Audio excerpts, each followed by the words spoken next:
Beaucoup de gens pensent que la guerre spirituelle, c'est du bruit.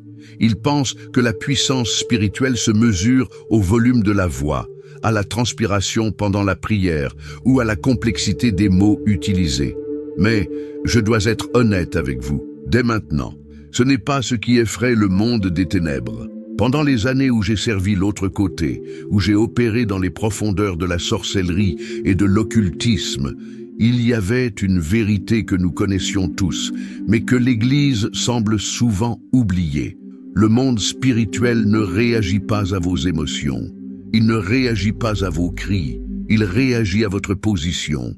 Il y a des chrétiens qui crient, qui s'agitent, qui menacent le diable du matin au soir. Et pourtant, leur vie est un cycle sans fin de défaites.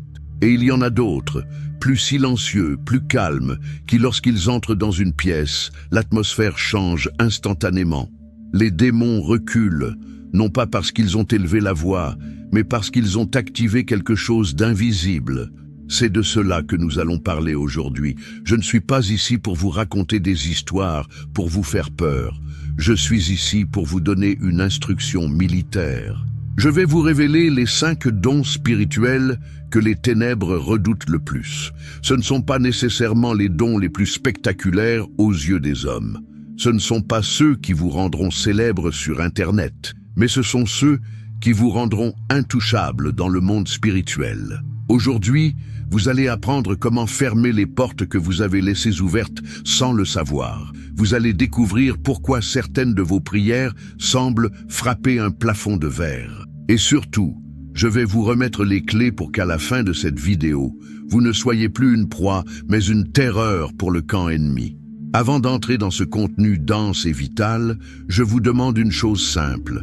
Cliquez sur le bouton « J'aime ». C'est un geste rapide pour vous, mais cela aide ce message à atteindre d'autres personnes qui sont actuellement sous attaque et qui ont désespérément besoin de cette vérité. Et dites-moi en commentaire, d'où suivez-vous cet enseignement aujourd'hui? De quelle ville? De quel pays? Je vois souvent des gens de la France, du Canada, de l'Afrique, des Antilles. C'est toujours une immense joie de voir l'armée de Dieu se lever aux 4 coins du monde. Écrivez votre ville ci-dessous et préparez votre cœur. Si vous êtes prêt à découvrir ce que l'ennemi a essayé de vous cacher, alors commençons. Nous devons d'abord briser un mythe. Dans Osée 4:6, la Bible dit « Mon peuple périt faute de connaissance ». Elle ne dit pas que le peuple périt faute de puissance. Elle ne dit pas qu'il périt faute de zèle. Il périt parce qu'il ne sait pas. Il existe des dons spirituels qui ne sont pas visibles dans les grands rassemblements, mais qui sont létaux pour les œuvres de la sorcellerie. La sorcellerie, la magie noire, les malédictions générationnelles, tout cela ne s'attaque pas à votre force physique. Elle cherche des brèches spirituelles. Elle cherche la légalité. Quand j'étais de l'autre côté, nous ne craignions pas les chrétiens qui faisaient du spectacle. Nous craignions ceux qui avaient une autorité légale. Parce que lorsque vous activez ces dons spécifiques que je vais vous enseigner, l'ennemi ne voit pas votre visage. Il voit la position que vous occupez en Christ. Et contre cela, il n'y a aucun rituel qui tienne. Partie 1. Le fondement de la peur.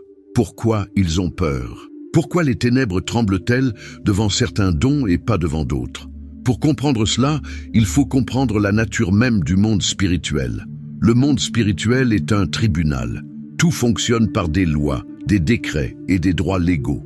Personne ne naît dangereux pour le monde spirituel. On le devient. Ce qui cause la terreur chez les démons, ce n'est pas votre personnalité, c'est votre alignement avec le ciel. Rappelez-vous, la sorcellerie opère par permission. Pour qu'une malédiction vous atteigne, elle doit trouver une cause, comme le dit le livre des Proverbes. Mais les dons spirituels, eux, opèrent par alignement. Regardez l'exemple de Jésus. Jésus ne passait pas son temps à hurler. Souvent, il disait un mot. Parfois, il ne disait rien, mais sa simple présence tourmentait les démons. Pourquoi? Parce qu'il marchait dans une autorité totale. À l'inverse, regardez les fils de Séva dans le livre des Actes, chapitre 19. Ils ont essayé d'utiliser le nom de Jésus comme une formule magique. Ils ont dit « Je vous conjure par ce Jésus que Paul prêche ». Ils avertent les mots, mais ils n'avaient pas la position. Résultat, le mauvais esprit leur a répondu « Je connais Jésus et je sais qui est Paul, mais vous, qui êtes-vous » C'est la question que le monde spirituel vous pose chaque jour. Qui es-tu? Les ténèbres ne demandent pas si vous croyez en Dieu. Elles savent que Dieu existe. Elles demandent qui t'a envoyé, quelle est ta juridiction. Si vous n'avez pas les dons qui valident votre autorité, vous êtes comme un policier sans badge au milieu d'une émeute. Personne ne vous respectera. Mais quand vous possédez ces dons, c'est différent. L'ennemi sait qu'il ne peut pas vous manipuler. Il sait que ses ruses sont exposées. C'est pourquoi ce que je vais vous enseigner maintenant demande de la sobriété. Ce n'est pas un jeu. C'est une prise de conscience qui va changer votre manière de prier et de vivre. Partie 2. Le premier domaine, le discernement des esprits. Entrons maintenant dans le premier don majeur, celui qui détruit les pièges avant même qu'ils ne soient activés. Le discernement des esprits. Attention, ne confondez pas le discernement avec la suspicion. La suspicion, c'est de la peur. C'est regarder tout le monde de travers en pensant que tout le monde veut vous faire du mal. Ça, c'est une faiblesse. Le discernement, c'est une arme de révélation. Dans 1 Corinthiens 12:10, Paul parle du discernement des esprits comme d'un don de l'Esprit Saint. C'est la capacité surnaturelle de voir ce qui se cache derrière le masque. Quand j'opérais dans l'occultisme, notre plus grande force était le secret. La sorcellerie aime opérer dans l'ombre, sous des apparences trompeuses. Souvent, l'attaque ne vient pas d'un ennemi déclaré, mais d'une opportunité qui semble être une bénédiction. Une nouvelle relation qui semble parfaite, une proposition d'affaires qui semble incroyable, ou même une doctrine qui semble biblique mais qui est tordue. Le chrétien sans discernement dit « Oh, quelle bénédiction !» Le chrétien qui a le don de discernement sent une alerte rouge clignoter dans son esprit. Il sent que quelque chose ne va pas, même si tout semble normal en surface. Jésus avait ce don en permanence. L'Évangile dit qu'il ne se fiait pas à eux, car il connaissait ce qui était dans l'homme. Il voyait le cœur. Savez-vous pourquoi les sorciers et les esprits impurs détestent le discernement? Parce que cela leur enlève leur avantage principal, l'effet de surprise et le camouflage. Quand vous avez le discernement, le plan de l'ennemi meurt avant même de naître. Vous sentez l'atmosphère changer. Vous savez quand une dispute dans votre foyer n'est pas naturelle mais spirituelle. Vous savez quand une fatigue soudaine n'est pas physique, mais une oppression. Et parce que vous le voyez, vous pouvez le bloquer. L'ennemi déteste être exposé à la lumière. Si vous demandez à Dieu d'activer ce don en vous, vous allez commencer à voir les choses telles qu'elles sont et non telles qu'elles paraissent. C'est la première étape pour devenir invincible, voir le piège. Partie 3. Le deuxième domaine, l'autorité de la parole, position, veste déclaration. Le deuxième don que les ténèbres craignent par-dessus tout, c'est l'autorité de la parole. Et ici, je dois corriger une erreur grave que commet la majorité du public. L'autorité, ce n'est pas la répétition, ce n'est pas crier fort. Une parole sans autorité spirituelle, c'est juste du bruit. C'est une nuisance sonore, rien de plus. L'autorité vient de votre position en Christ. Regardez la Genèse. Dieu dit que la lumière soit. Et la lumière fut. Il n'a pas débattu avec les ténèbres. Il n'a pas crié pendant 3 heures. Il a commandé. Jésus, face aux démons, disait simplement « Tais-toi et sors ». C'était tranchant, c'était définitif. Pourquoi certaines personnes prient, jeûnent, déclarent, et pourtant rien ne bouge? Parce qu'elles essaient de compenser leur manque d'autorité par un excès de parole. Elles pensent qu'en répétant 1000 fois la même phrase, le démon va finir par se lasser et partir. Non. Les ténèbres craignent celui qui sait qu'il est assis dans les lieux célestes en Christ. Quand cette personne ouvre la bouche, ce n'est pas elle qui parle, c'est le roi à travers elle. L'application pratique est puissante. Arrêtez de prier comme des victimes. Arrêtez de supplier le diable de vous laisser tranquille. On ne négocie pas avec un terroriste, on le neutralise. La parole qui change l'environnement ne vient pas de vos cordes vocales, elle vient de votre esprit connecté à Dieu. Quand vous comprenez cela, vos prières deviennent plus courtes, mais infiniment plus puissantes. Une phrase dite avec foi et autorité vaut mieux que 1000 phrases dites avec peur et doute. C'est cette assurance tranquille qui effraie l'ennemi. Il se dit « Celui-là sait qui il est, je ne peux pas le toucher ». Partie 4. Le troisième domaine est le point de bascule, la sainteté consciente. Maintenant, nous montons d'un niveau. Ce point est crucial. C'est peut-être le plus important de tous. Le don que l'enfer redoute le plus, c'est la sainteté consciente. Attention, ne fermez pas votre cœur. Je ne vous parle pas de moralisme religieux. Je ne vous parle pas d'une liste de choses à ne pas faire pour être gentil. Je vous parle de blindage spirituel. La sainteté, c'est fermer les brèches, c'est retirer à l'ennemi le droit légal de vous toucher. Dans le livre de Job, Satan ne pouvait pas toucher Job sans permission. Pourquoi? Parce qu'il y avait une haie de protection autour de lui. Mais dans Éphésiens 4, 27, Paul nous avertit « Ne donnez pas accès au diable ». Cela signifie que c'est nous qui donnons l'accès. La sorcellerie n'a pas besoin d'être forte pour vous atteindre. Elle a juste besoin que vous soyez ouvert. Imaginez votre vie spirituelle comme une maison fortifiée. La sainteté, c'est s'assurer que toutes les portes et les fenêtres sont verrouillées. Les vices récurrents, les péchés cachés que personne ne voit, la rancune que vous gardez contre quelqu'un, la pornographie, le mensonge, ce ne sont pas juste des fautes. Ce sont des portes ouvertes. Ce sont des invitations VIP que vous envoyez aux esprits tourmenteurs.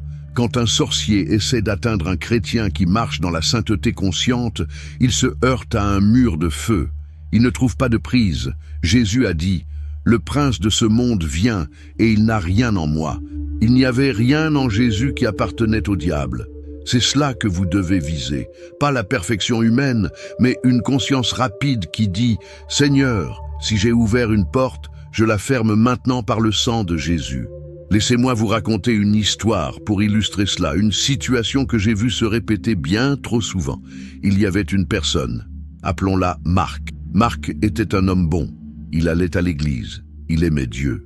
Mais sa vie était un chaos financier et émotionnel constant. Dès qu'il gagnait de l'argent, quelque chose se cassait ou une dette surgissait. Il priait, il faisait des offrandes, il demandait des prières de délivrance. On chassait les démons de la pauvreté, on brisait les liens.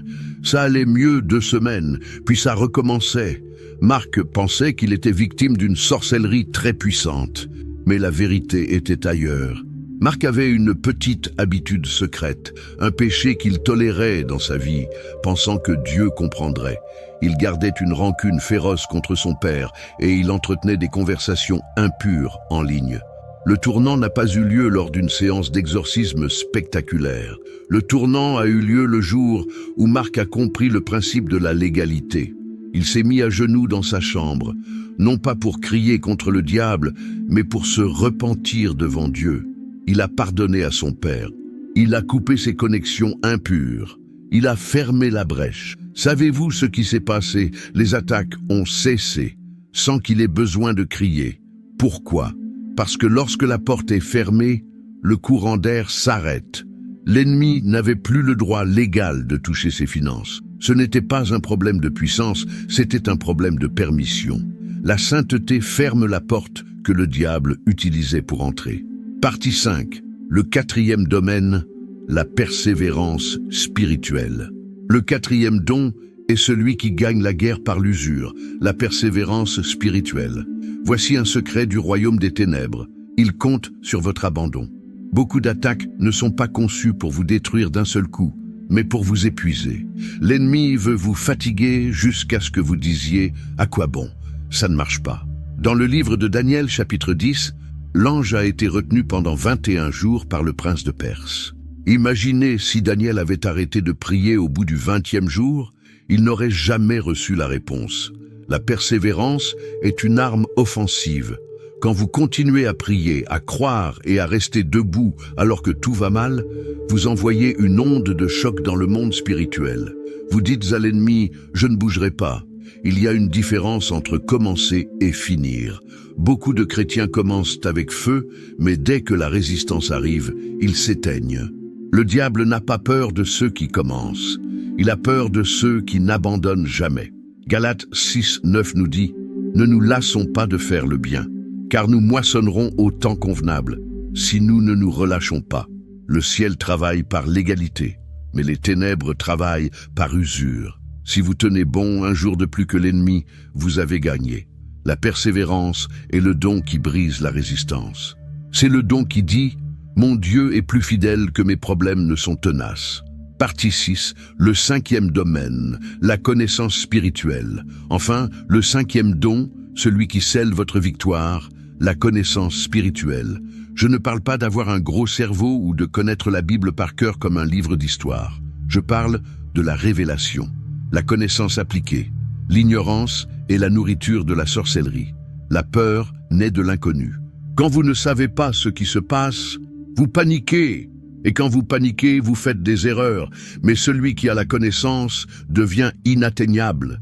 Quand vous savez comment l'ennemi opère, vous ne le craignez plus. Vous ne devenez pas superstitieux.